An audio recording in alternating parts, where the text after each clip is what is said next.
Au XVIIIe et XIXe siècle, Tokyo s'appelle encore Edo. Profitant d'une période de paix remarquablement longue, la capitale shogunale est une ville immense de plus d'1 million d'habitants. Dans cet environnement urbain, les animaux sont partout présents.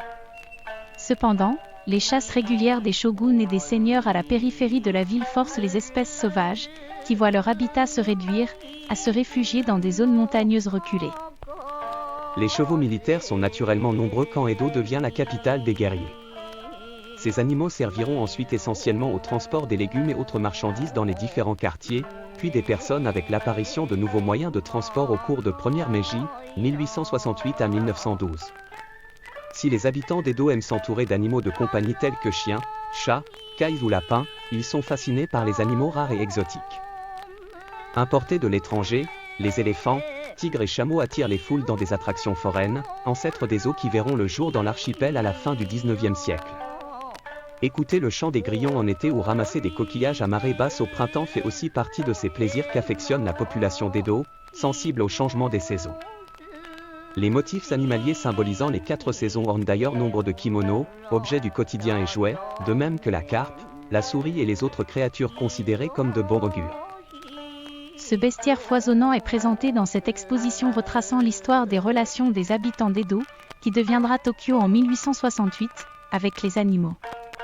Une symbiose parfois inattendue que nous donne à voir une centaine de superbes estampes ukiyo-e, peintures et objets usuels provenant des collections du Tokyo Metropolitan Edo Tokyo Museum, co-organisateur de cette exposition.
Thank you.